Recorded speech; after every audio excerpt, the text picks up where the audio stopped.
Bonjour à toutes, bonjour à tous, bienvenue sur Un Parfum Littéraire. J'espère avoir le temps de tourner entièrement la vidéo avant que la batterie de mon téléphone ne se décharge complètement. Alors, je vais vous parler aujourd'hui des livres que je compte lire pendant l'été. Évidemment, je n'ai pas arrivé au bout de ces lectures, puisqu'il y a à peu près une quinzaine de livres, je crois, en l'espace de 2 mois, sachant que je vais faire autre chose que lire de mes vacances. Alors, je commence par les livres qui m'appartiennent et qui donc ne seront pas prioritaires. D'abord, une lecture politique et militante. Il s'agit du coût de la virilité de Lucille Peytavin, ce que la France économiserait si les hommes se comportaient comme les femmes. Le RN en PLS, c'est un texte, un essai qui est très bien sourcé. On a le ministère de l'Intérieur, on a l'INSEE, on a l'Assemblée nationale, enfin voilà, ce sont que des trucs hyper fiables.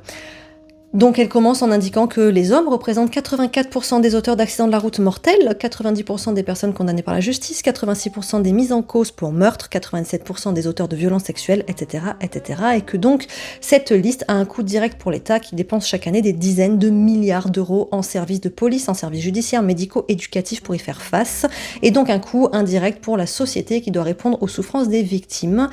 Lucille Peytavin s'interroge sur les raisons de cette surreprésentation des hommes parmi les auteurs de violences et de comportements à risque et tente d'estimer les conséquences financières de l'ensemble de ces préjudices. Quel est le coût de la virilité érigée en idéologie dominante?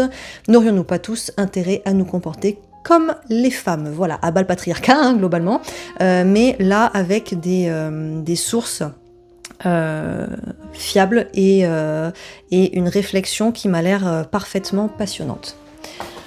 Ensuite, un roman historique de Laurent Godet, Le Soleil des Scorta. On m'en a parlé en bien, il était dans une boîte à livres, j'ai fait « Allez !» et ça part chez moi. Donc on va suivre une famille italienne de 1870 à nos jours. Ça a l'air d'être une fresque historique et familiale dans laquelle on se plonge complètement et le genre de livre qu'on a hâte de prendre le soir à la fin de sa journée pour se replonger et retrouver les personnages. Laurent Godet en plus c'est quelqu'un qui écrit vraiment très très bien, donc ça a l'air d'être vraiment très émouvant et très réconfortant dans le sens où je pense que je vais m'attacher au personnage. Toujours en roman historique, je le prends tout de suite. Il s'agit du Pacte de l'eau qu'on m'a offert il y a quelques mois de Abraham Verghese, qui est un médecin indien, donc ça se passe en Inde. Hé hé, gros pavé pour l'été, on adore. Moi, c'est le genre de... on doit être pas loin de 1000 pages, ouais, c'est ça, 1130 pages à peu près. C'est génial, donc c'est un best-seller aux États-Unis. Je n'en avais jamais entendu parler, c'est bon pour vous. Le Pacte de l'eau, je trouve que le titre est très poétique et très intriguant. Il y a en fait dans chaque génération dans cette famille, il y a une personne qui meurt noyée et donc faut élucider en gros le mystère de cette malédiction. Ça a l'air vraiment le genre de livre que tu prends et que tu ne lâches pas, un peu comme Le Soleil d'Escorta. De toute façon, je suis très friande de ce genre de littérature. Eugène Sue par exemple, j'adore. Les mystères du peuple, ça m'a passionné pendant des mois. Ben là, ça va être, je pense, la même chose. Clairement, je pense pas que je vais le lire cet été en vrai, parce que si je le commence, je vais lire que ça pendant tout l'été, et vu la masse de livres que j'ai envie de lire, ça me semble peu probable. Mais enfin, on peut rêver. Ensuite, poésie. Poésie d'abord, Dany Lebrun, Ombre pour ombre. Ça fait des mois que quand je vais dans des librairies, il y a dans le rayon poésie Annie Lebrun et ce recueil-là. Et à chaque fois, je l'ouvre, je lis une page au hasard et je suis là, oh la vache, qu'est-ce que c'est beau. Et ça me prend aux tripes et je trouve ça magnifique. Je me suis dit, cette fois, c'est bon, je l'acquiers, il est dans ma bibliothèque, je pourrai le lire quand je veux. Cet été, j'aimerais bien. Donc, il rejoint ma pile à lire de l'été. Littérature Première Nation, Joy Harjo, L'aube américaine. Donc on est sur une poétesse qui revient sur les terres d'origine de sa famille. Vous n'êtes pas sans savoir que les Premières Nations ont été déplacées dans des réserves, que les États-Unis, enfin les colons se sont appropriés les terres, etc. Bon, je vous refais pas l'histoire, hein, si ça vous intéresse, il y a moult sources sur Internet. Ces poèmes chantent la beauté et la survie, disent l'espérance sans taire la colère, et maintiennent la mémoire vive sans entraver le repos des âmes. C'est une édition bilingue qui a l'air vraiment très très touchante. Ça a l'air très très beau. Ça a l'air très très beau. Nous étions prêts à défendre la terre et le peuple contre ceux qui voulaient ce qui ne leur revenait pas. On nous appela sauvages. Mais qui est sauvage? Là. J'en dis pas plus. Voilà. Ça a l'air magnifique. Littérature des Premières Nations, promis, je vais vous faire une vidéo dessus. J'ai un rayon plein. Ça vient, ça vient. Toujours Premières Nations, bah tant que j'y suis, hop. Je l'ai lu juste avant le bac. Je l'ai terminé. Je me suis dit, faut que je le relise tout de suite. Et il y a eu le bac, donc je l'ai pas relu tout de suite. J'ai enchaîné avec les lectures cursives des élèves. On nous appelait les sauvages, les mémoires donc de Dominique Rankin, qui est un chef algonquin. C'est une gifle. Vraiment, c'est très puissant. Alors, on sait que nous, occidentaux, avons un rapport à la nature complètement absurde. Vraiment, on n'a rien compris. Vraiment, on n'a rien compris. Et si jamais on en doutait, eh bien là, c'est un livre qui permet de remettre l'église au milieu du village. C'est très touchant, c'est très émouvant. Attention, gros trigger warning sur les violences sexuelles, puisque il est question des sévices qui ont été... Dominique Rankin fait partie de cette génération qui est allée au pensionnat autochtone, qu'on a amené dans les pensionnats autochtones. Si vous êtes sensible à tout ce qui est pédocriminalité et abus sexuels, c'est dur, c'est vraiment dur.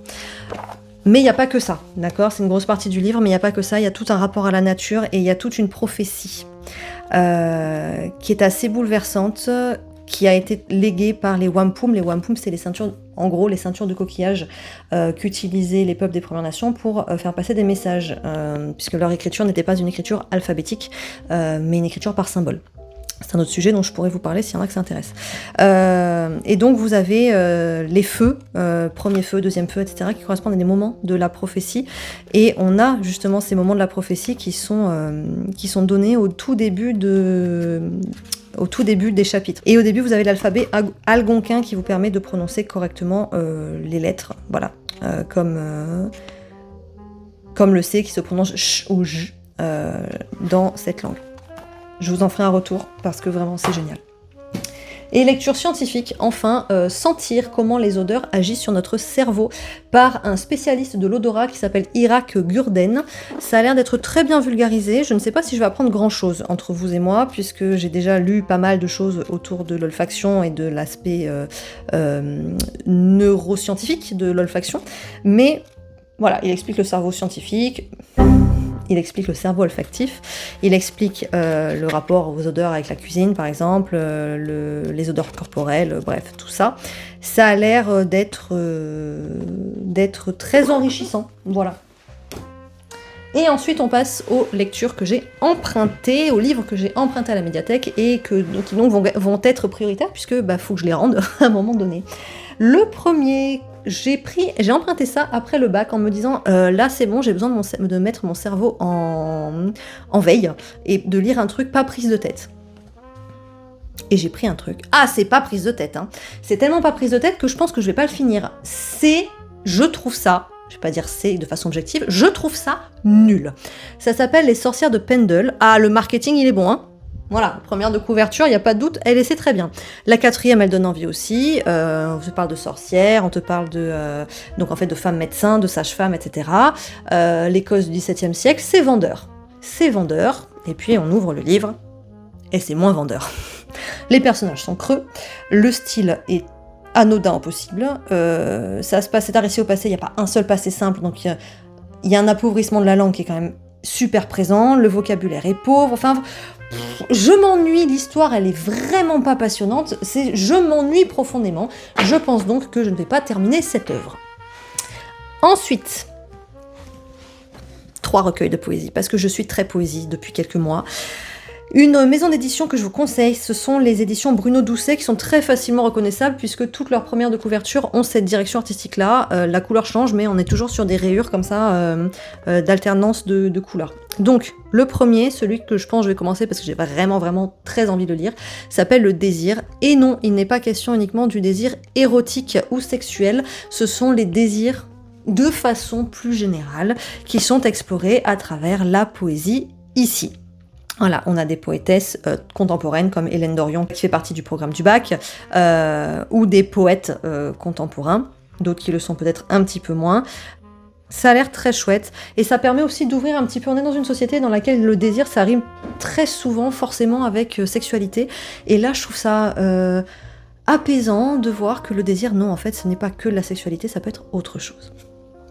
Ensuite, lui me fait de l'œil depuis des mois et des mois, j'ai vu qu'il l'avait à la médiathèque, j'ai sauté sur l'occasion, et s'il me plaît, je me le procurerai pour qu'il rejoigne ma bibliothèque, même si j'ai plus de place, c'est pas grave, on trouve de la place pour les livres. Ça s'appelle 120 nuances d'Afrique. Il faut savoir que la langue française, elle est parlée par des millions de gens dans le monde, mais la plupart d'entre eux ne sont pas en France. Voilà. Et en Afrique, on parle français parce que les Français sont allés coloniser le territoire africain et ont transmis cette langue-là. Et donc, la francophonie, moi, je suis tombée dedans pendant mes études, je me suis spécialisée en littérature francophone, j'ai trouvé l'histoire de la francophonie absolument passionnante, il y en a qui trouvent ça chiant à crever, moi je trouve ça passionnant, et de voir aujourd'hui, parce que forcément, moi j'ai fait mes études il y a plus de 10 ans maintenant, donc la francophonie a changé, et j'étais sur l'étude de la francophonie au XXe siècle, donc vraiment sur des choses qui sont passées en fait, hein. Donc j'avais envie de voir aujourd'hui en poésie francophone ce qui se faisait. Et enfin, les mains fertiles. Aucune idée de ce dont ça parle.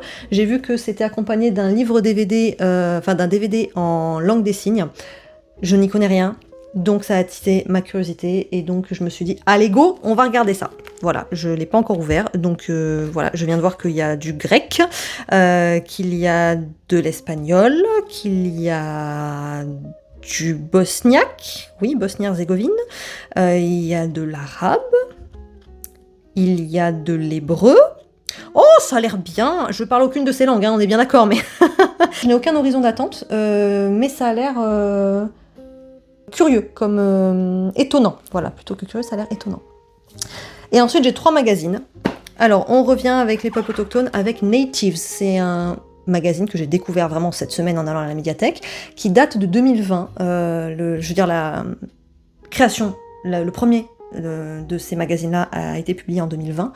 Et donc celui-ci, bien sûr, tout tourne autour uniquement des peuples qui n'ont pas été mondialisés. Et heureusement qu'il y en a encore, puisqu'on a énormément à apprendre d'eux. Et là, c'est un numéro qui va s'intéresser au climat, à la biodiversité, qui s'appelle Résilience. Ça a l'air passionnant, on a l'air d'apprendre plein de choses à l'intérieur. On s'intéresse à différents peuples dans le monde. Voilà, il y a les Mayas, il y a les Maasai, on part en Amazonie, il y a des photos qui sont très très très belles.